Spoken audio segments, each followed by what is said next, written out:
Lei è in Italia ed è il benvenuto, Derek Walcott. Okay. Che cosa ci presenterà in questo nuovo lavoro?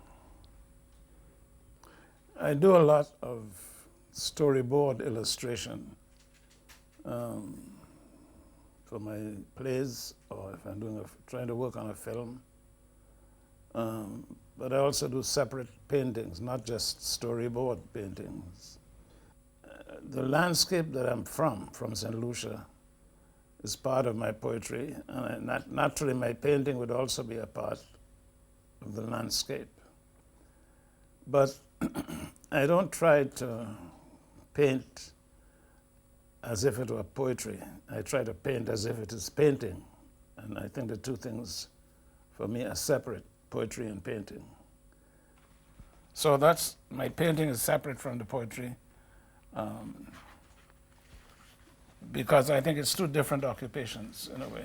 Lei è considerato il più grande poeta delle Indie occidentali, premio Nobel per la letteratura nel 1992.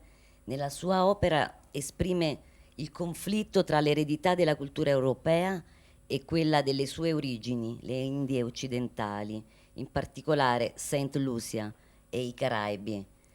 Un conflitto che dopo un lungo percorso storico ha portato la popolazione dei Caraibi dalla schiavitù della dominazione europea alla indipendenza, alla libertà.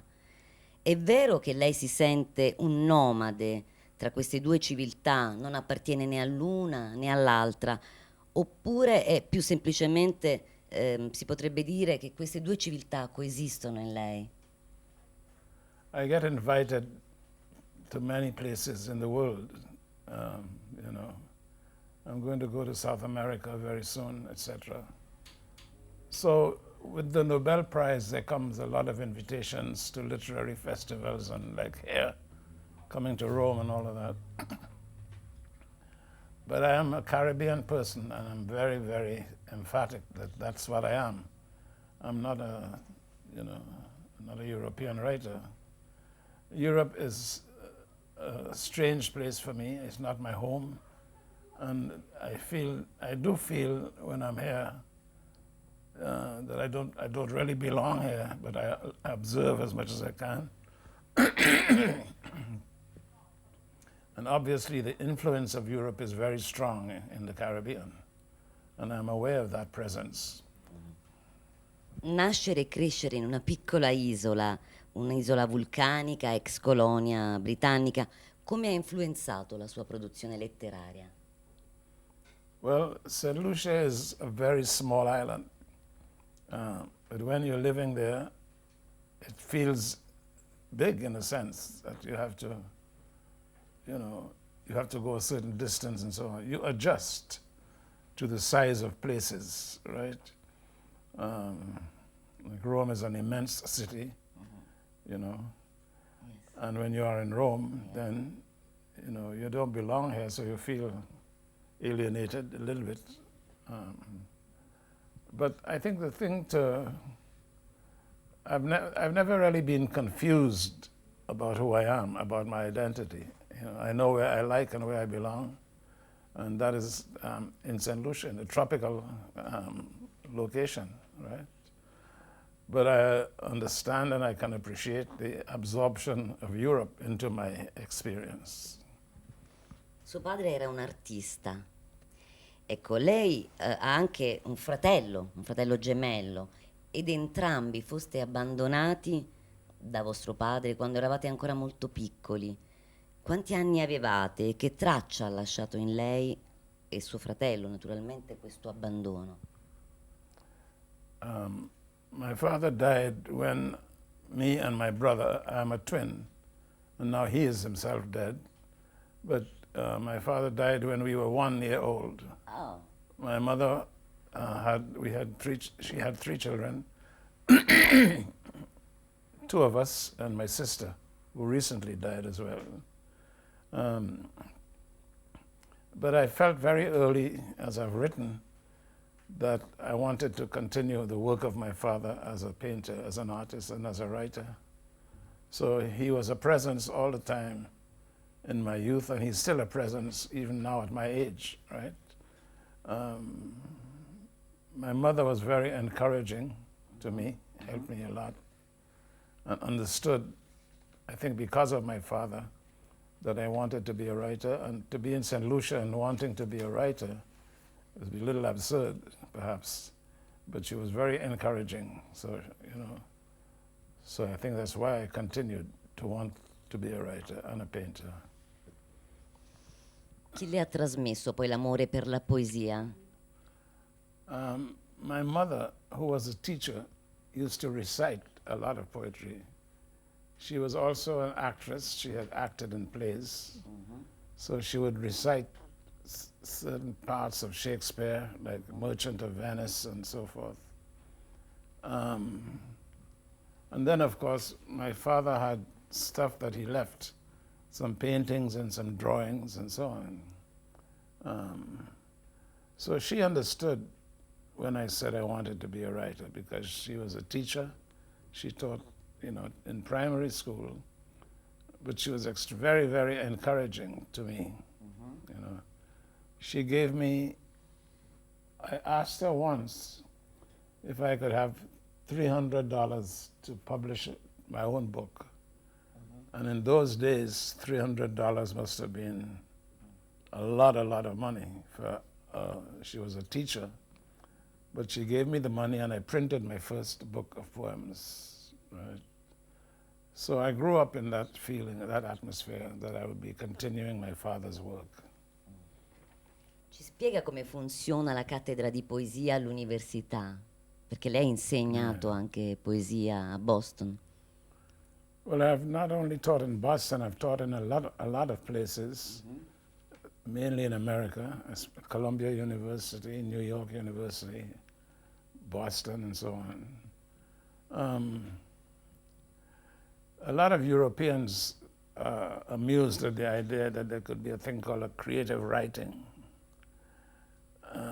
class. But what you can't do as a teacher of creative writing is you don't make the young poet, you cannot give him talent, him or her talent. They have it. And when they come, they are very full of talent, very eager. So you have to not to spoil their freshness. And what you can certainly do is to guide them in a certain direction very carefully so that they can fulfill themselves. You can't be very stern. You have to be very encouraging. And I think you can't teach poetry in that respect. Quando ha cominciato a pubblicare i suoi primi versi? Well, I wasn't actually published. I printed from my mother's money, I printed my own first book of poems, which I sent to Trinidad to print. Then I got it back and I sold it by myself and so on. So it was self-publication, but I did it twice or three times, about 3 books and so on. So it was, I published myself, and then a man from England, a very good man from England, came to the Caribbean and took my work back to England, and then I got a publisher. He helped me get a publisher. His name was Alan Ross. Una delle sue opere più importanti è Omeros. Ecco, un omaggio a Omero o a Joyce? Well, both. Joyce is acknowledging Homer, and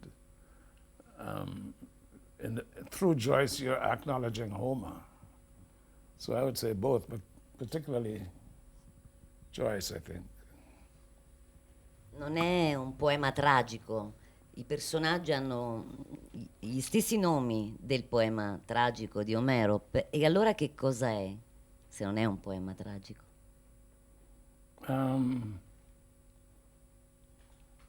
Concepts of modern tragedy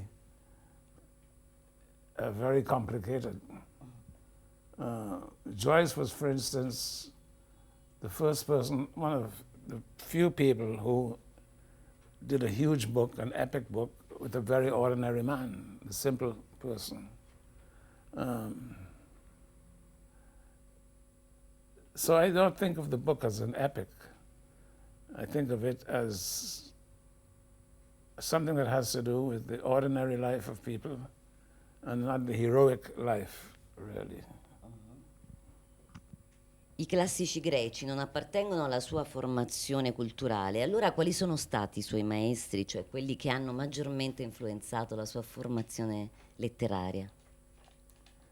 I try to learn from everybody, also non-English poets, whether it was certainly from Dante or poets from France or anywhere. But I made myself study the art of poetry mainly through imitation, modeling myself on different poets, which I was not embarrassed to do. I was very happy to do it. So I had many models, many masters. Archipelagos. At the end of this sentence, rain will begin. At the rain's edge, a sail. Slowly, the sail will lose sight of islands. Into a mist will go the belief in harbors of an entire race. The 10 years' war is finished. Helen's hair, a gray cloud. Troy, a white ash pit by the drizzling sea. The drizzle tightens like the strings of a harp. A man with clouded eyes picks up the rain and plucks the first line of the Odyssey. Brodsky, noi siamo qui per Brodsky che ha fatto la prefazione a questo libro, Mappa del Nuovo Mondo. Che relazione c'era tra di voi? Che tipo era Brodsky e che relazione c'era fra di voi? Joseph devoted his life to poetry. He lived his poetry. I hadn't met anybody before so industrious in terms of his writing. But he was also a man who liked jokes, especially dirty jokes. He was very good.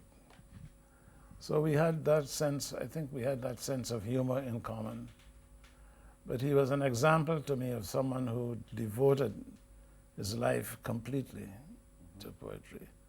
A lot of poets partially live their poetry, you know, it's occasional. But for him, it was consuming, it was everything, you know. So I loved him very dearly. He was a nice man. Names. My race began as the sea began, with no nouns and with no horizon, with pebbles under my tongue, with a different fix on the stars. But now my race is here, in the sad oil of Levantine eyes, in the flags of the Indian fields. I began with no memory, I began with no future, but I looked for that moment when the mind was halved by a horizon. I have never found that moment when the mind was halved by a horizon. For the goldsmith from Benares, the stonecutter from Canton, as a fish line sinks, the horizon sinks in the memory. Questa poesia dice: la mia razza iniziò come iniziò il mare. Lei a quale razza sente di appartenere? By my race, I mean the Caribbean race, which is a mix of all sorts of races. All the continents of the world are represented in the Caribbean. The Chinese, they have Chinese, Syrian, French, African, all of those. So whenever the discovery began, when the sea began, which is the discovery, that's when the West Indian race began. And my race is comprised of all of those other elements. Il poeta che lingua usa? La lingua che parla la gente oppure deve elaborare un'altra lingua, la lingua che la gente non parla? The greatest poets in the world are colloquial. They sound like people talking. It's not a matter of vocabulary, it's a matter of tone. So that Dante could be somebody talking next to you, or Shakespeare, no matter how big the vocabulary. It really is a question is, does it feel human? Does it feel like something somebody can say? And yes, the answer is yes, it has to be. Posso fargli una domanda? Pensa ancora che il presidente Obama sia la persona giusta negli Stati Uniti in questo momento? That's what America does. America, it does that with its screen stars, it does that with its writers.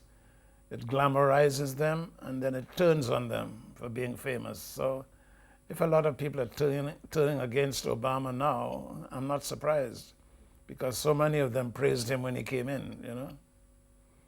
Ok. Sì. Ora stiamo ancora...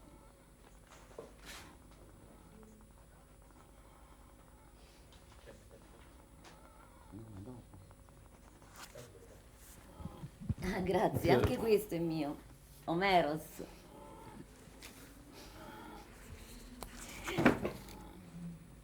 Sto fatto.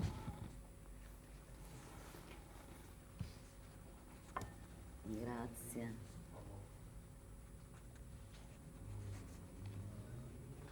Grazie. Thank you. Noi ci rivedremo ancora. Tonight. Thank you very much, really. Thank you. Good night. Thank you. Grazie. Sorry, Grazie. I'm not a Magari con...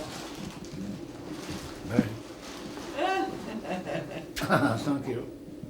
Grazie tante, infinitamente grazie. Thank you. Infant. Thank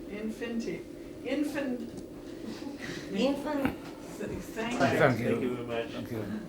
Mannaggia. Vogliamo aprire la finestra, vogliamo vedere lui che guarda.